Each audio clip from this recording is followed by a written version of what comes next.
दुनिया को समझने के लिए हमारे पास कितने सारे वाद या इज़म्स हैं, है ना? हाँ बिल्कुल, कैपिटलिज्म, कम्युनिज्म, सोशलिज्म। ऐसा लगता है जैसे ये कुछ बने बनाए ऑपरेटिंग सिस्टम हैं दुनिया को चलाने के लिए। और मजे की बात यह है कि ये सारे विचार पश्चिम में पैदा हुए और पूरी दुनिया में फैल गए। जी। लेकिन यहाँ एक सवाल उठता है, क्या एक ही चश्मा हर किसी की आंखों पर फिट हो सकता है? क्या हर समाज की समस्याओं का समाधान एक ही तरीके से हो सकता है? ये बहुत जरूरी सवाल है। आज हम एक ऐसे ही भारतीय विचार की गहराइयों में उतर रहे हैं जी। जिसे इन पश्चिमी वादों के एक विकल्प के तौर पर पेश किया गया था, पंडित दीनदयाल उपाध्याय का एकात्म मानव दर्शन। और दिलचस्प बात यह है कि उन्हें एक फिलोसोफर से ज्यादा एक दृष्टा कहा गया। हाँ, जो किसी बनी बनाई थ्योरी के बजाय भारत की जमीन से जुड़े जवाब ढूंढ रहे थे। तो चलिए इसी नजरिए को समझने की कोशिश करते हैं। बिल्कुल। आज की हमारी बातचीत का मकसद ही यही है कि ये दर्शन आखिर है क्या, इसे किसी नए वाद की जरूरत क्यों महसूस हुई, और सबसे जरूरी, ये इंसान और समाज को उन चलती आई विचारधाराओं से किस तरह बिल्कुल अलग ढंग से देखता है। तो चलिए शुरू से शुरू करते हैं। जब दुनिया में पहले से ही इतने बड़े बड़े वाद मौजूद थे, तो फिर एक नए दर्शन की जरूरत ही क्यों आन पड़ी? ये सवाल ही सबसे जरूरी है, और इसका जवाब हमें पिछले 400 साल की यूरोप के इतिहास में मिलता है। अच्छा। वहाँ का जो वैचारिक विकास है वो एक तरह से एक रिएक्शन की चेन जैसा रहा है। एक विचार आता है, उसकी कुछ कमियां होती हैं, और फिर उसके खिलाफ एक दूसरा विचार खड़ा हो जाता है। जैसे कि? कोई उदाहरण दे सकती हैं? जैसे पहले चर्च और पोप की सत्ता बहुत ज्यादा थी, तो उसके खिलाफ राजाओं ने संघर्ष किया। फिर राजाओं की तानाशाही के खिलाफ व्यक्ति की आजादी का नारा बुलंद हुआ, जिसे हम इंडिविजुअलिज्म कहते हैं। सुनने में तो ये बहुत अच्छा लगता है, व्यक्ति की आजादी। हाँ, सुनने में तो अच्छा लगा, लेकिन इसमें भी एक दिक्कत थी। क्या दिक्कत ये हुई कि व्यक्ति की ये आजादी बेलगाम हो गई। ये सर्वाइवल ऑफ द फिटेस्ट जैसा बन गया। मतलब जिसकी लाठी उसकी भैंस। बिल्कुल। जहां ताकतवर, अमीर और चालाक लोग कमजोर और गरीबों का शोषण करने लगे, और इसी शोषण के रिएक्शन में आया कम्युनिज्म। अच्छा, तो कम्युनिज्म इसकी प्रतिक्रिया में आया। जी। उसने कहा कि सारी समस्या की जड़ ये व्यक्ति की आजादी ही है, तो इसे ही खत्म कर दो। मतलब एक एक्सट्रीम का जवाब दूसरा एक्सट्रीम। एकदम सही। एक ने समाज को व्यक्ति के लिए खतरा माना, बिल्कुल, दूसरे ने व्यक्ति को ही समाज के लिए खतरा मान लिया। ये तो एक दुष्चक्र जैसा लगता है। बिल्कुल सही पकड़ा, यही वो दुष्चक्र था। दोनों ही विचारधाराओं ने, चाहे वो पूंजीवाद हो या साम्यवाद, एक बहुत बड़ी गलती की। और वो क्या थी? उन्होंने इंसान को सिर्फ एक आर्थिक या भौतिक प्राणी माना, एक इकोनॉमिक एनिमल जिसकी जरूरतें बस पेट भरने तक ही सीमित हैं। नतीजा ये हुआ कि अमेरिका जैसे पूंजीवादी देशों में दौलत तो बहुत पैदा हुई, लेकिन साथ में अकेलापन, मानसिक तनाव और अपराध भी आसमान छूने लगे। और साम्यवादी देशों में? वहीं कम्युनिस्ट देशों में बराबरी लाने के नाम पर व्यक्ति की पहचान ही छीन ली गई। दीनदयाल उपाध्याय ने इसी अधूरेपन को देखा और कहा कि हमें एक ऐसा रास्ता चाहिए जो भारतीय सोच से निकला हो, जो इंसान को टुकड़ों में नहीं बल्कि एक पूरे पैकेज के तौर पर देखे। एकदम, जो उसे समग्र रूप में देखें। ठीक है, तो ये समझ आया कि एक खाली जगह थी जिसे भरने की कोशिश की गई। तो फिर ये दर्शन, ये एकात्म मानव दर्शन उस खाली जगह को भरता कैसे है? इसका सबसे बुनियादी आइडिया क्या है? इसका सबसे बुनियादी और सबसे शक्तिशाली आइडिया है एकात्मता। एकात्मता? हाँ, यानी इंटीग्रलिज्म। ये कहता है कि व्यक्ति और समाज एक दूसरे के दुश्मन नहीं है, जैसा पश्चिम मानता आया है। वो एक दूसरे से जुड़े हैं, एक दूसरे को पूरा करते हैं। ये दर्शन इस आइडिया को सिरे से खारिज करता है कि समाज बस कुछ लोगों के बीच हुआ एक अग्रीमेंट या सोशल कॉन्ट्रैक्ट है। एक मिनट, अगर समाज एक कॉन्ट्रैक्ट नहीं है तो फिर क्या है? ये बात थोड़ी मुश्किल लग रही है। इसे ऐसे समझिए, ये दर्शन कहता है कि समाज एक जीता जागता शरीर है, एक लिविंग ऑर्गेनिज्म। एक जीता जागता शरीर? जी, जैसे एक इंसान का शरीर होता है, मन होता है, आत्मा होती है, वैसे एक राष्ट्र या समाज की भी अपनी एक आत्मा होती है। उसे चिति कहा गया। अच्छा।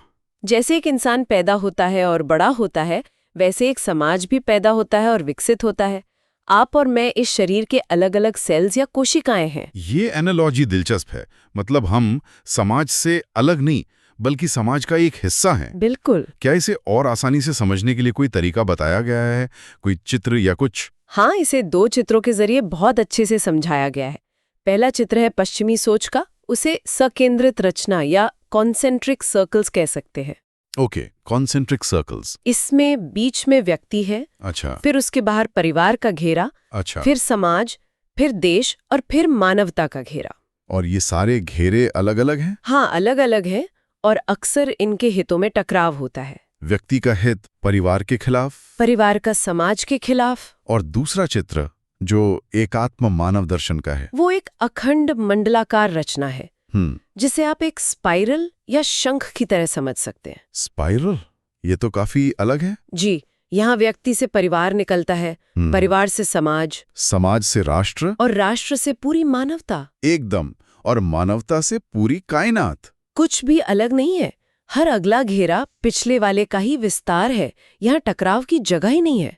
यहाँ तो सब एक दूसरे से जुड़े हैं, एक दूसरे पर निर्भर हैं। ये विविधता में एकता वाला भारतीय नजरिया है। बिल्कुल। तो समाज को एक जुड़े हुए सिस्टम की तरह देखने का नजरिया तो समझ आया, लेकिन इस बड़े सिस्टम की सबसे छोटी और सबसे जरूरी इकाई यानी इंसान, उसे ये दर्शन कैसे देखता है? क्योंकि पश्चिमी विचारधाराओं से टकराव तो इंसान की परिभाषा पर ही शुरू हुआ था कि वो सिर्फ एक इकोनॉमिक मैन है। आपने बिल्कुल सही नब्ज पकड़ी है।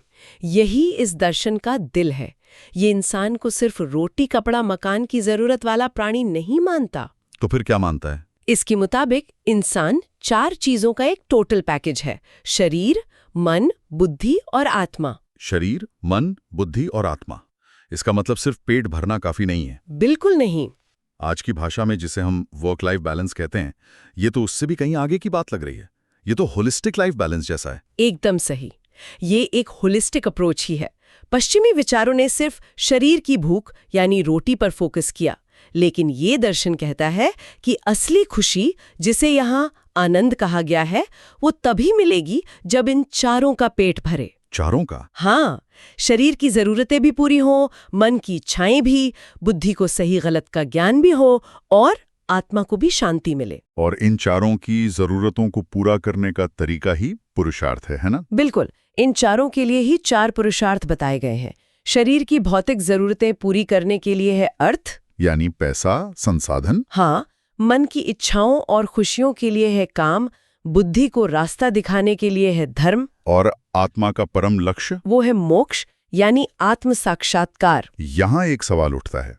जैसे ही धर्म शब्द आता है, लोग उसे सीधे सीधे रिलीजन या मजहब से जोड़ लेते हैं। ये एक आम उलझन है। क्या यहाँ धर्म का मतलब हिंदू धर्म या किसी पूजा पाठ की विधि से है? क्योंकि अगर ऐसा है तो ये दर्शन एक खास मजहब का दर्शन बन जाएगा। ये बहुत ही जरूरी सवाल है और इस पर पूरी तरह स्पष्टता होनी चाहिए। यहाँ धर्म का मतलब रिलीजन कतई नहीं है। तो क्या है? धर्म का मतलब पूजा पद्धति नहीं, बल्कि वो शाश्वत नैतिक नियम है जो किसी भी समाज को एक साथ जोड़े रखते हैं। एक साथ जोड़े रखते हैं। जी, जैसे गुरुत्वाकर्षण का धर्म है चीजों को अपनी ओर खींचना, आग का धर्म है जलाना, वैसे ही इंसान और समाज को चलाने वाले भी कुछ बुनियादी नियम है, वही धर्म है। तो फिर इस सिस्टम में धर्म की भूमिका क्या है? धर्म एक ट्रैफिक कंट्रोलर की तरह है। वो अर्थ और काम यानी पैसे और इच्छाओं को कंट्रोल करता है। कंट्रोल करता है मतलब उन्हें रोकता है? नहीं, रोकता नहीं, नियंत्रित करता है। ये दर्शन मानता है कि पैसा कमाना यानी अर्थ और इच्छाएं पूरी करना यानी काम गलत नहीं है, बल्कि जरूरी है। लेकिन जब ये धर्म के कंट्रोल से बाहर हो जाते हैं, जब पैसा कमाने के लिए कोई भी रास्ता अपनाया जाने लगे, तब शोषण और भ्रष्टाचार जन्म लेता है। धर्म ये सुनिश्चित करता है कि आपकी तरक्की समाज के विनाश की कीमत पर न हो। ठीक है, ये सैद्धांतिक तौर पर तो बहुत मजबूत लग रहा है, लेकिन असली परीक्षा तो तब होती है जब ऐसे ऊंचे विचारों को जमीन पर उतारना हो। सही बात है। क्या इसे अर्थव्यवस्था या राजनीति जैसे प्रैक्टिकल क्षेत्रों में लागू करने का भी कोई रोड मैप दिया गया है? बिल्कुल। ये सिर्फ हवाई बातें नहीं है। अर्थव्यवस्था की ही बात करें तो यहाँ सोच ही पूरी तरह अलग है। कैसे? आज की अर्थव्यवस्था का लक्ष्य क्या है? ज्यादा से ज्यादा उत्पादन, मैक्सिमम प्रोडक्शन। हाँ, जीडीपी ग्रोथ ही सब कुछ है। लेकिन ये दर्शन कहता है कि लक्ष्य अधिकतम उत्पादन नहीं, बल्कि हर व्यक्ति को काम देना होना चाहिए। Work for every hand. जी, अर्थव्यवस्था का केंद्र इंसान होना चाहिए, मशीनें या पैसा नहीं। लेकिन आज की दुनिया में जहां एआई और ऑटोमेशन का जोर है, क्या हर व्यक्ति को काम देने वाली तकनीक की बात करना प्रैक्टिकल है? कंपनियां तो कम लोगों से ज्यादा काम कराने पर फोकस कर रही हैं। ये एक बहुत वाजिब चुनौती है और इसका जवाब टेक्नोलॉजी के चुनाव में है। ये दर्शन टेक्नोलॉजी का विरोधी नहीं है, अच्छा। लेकिन ये कहता है कि हमें वो टेक्नोलॉजी अपनानी चाहिए जो इंसान की मदद करे, उसकी जगह ना ले लें। भारत जैसे देश में जहां आबादी ज्यादा है, वहां ऐसी टेक्नोलॉजी पर जोर होना चाहिए जो ज्यादा लोगों को रोजगार दे, ना कि उन्हें बेरोजगार करे। अर्थव्यवस्था को डिसेंट्रलाइज्ड होना चाहिए, विकेंद्रीकृत। हाँ, ताकि गांव-गांव में काम पैदा हो और लोगों को शहरों की तरफ ना भागना पड़े। और खेती या इंडस्ट्री के बारे में भी क्या यही सोच है? हाँ, बिल्कुल यही सोच है। बड़े-बड़े कारखानों की जगह छोटे और कुटीर उद्योगों को बढ़ावा देने की बात कही गई है। और सिंचाई? इसी तरह बड़े-बड़े बांधों और सिंचाई परियोजनाओं की जगह छोटी स्थानीय परियोजनाओं को प्राथमिकता देने का तर्क है, क्योंकि वो स्थानीय जरूरतों और पर्यावरण के ज्यादा अनुकूल होती हैं।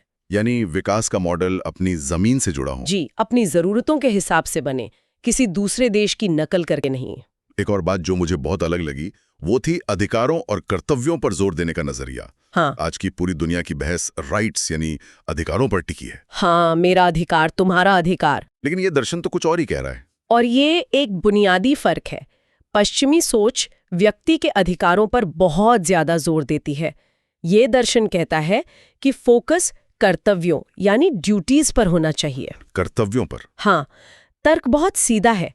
जब समाज की हर इकाई, हर व्यक्ति अपना कर्तव्य निभाएगा, तो दूसरों के अधिकारों की रक्षा अपने आप हो जाएगी। अच्छा। जैसे शरीर में अगर आंख देखने का अपना कर्तव्य पूरा करे और हाथ पकड़ने का, तो किसी अंग को अपने अधिकार के लिए लड़ना नहीं पड़ता। पूरा शरीर स्वस्थ रहता है। बिल्कुल, अधिकार मांगने से नहीं, कर्तव्य निभाने से मिलते हैं। तो आज की इस पूरी बातचीत को अगर समेटें तो एकात्म मानव दर्शन सबसे पहले तो इंसान को सिर्फ एक आर्थिक या राजनीतिक प्राणी मानने से इनकार करता है। हाँ, ये उसे शरीर, मन, बुद्धि और आत्मा का एक पूरा पैकेज मानता है। बिल्कुल।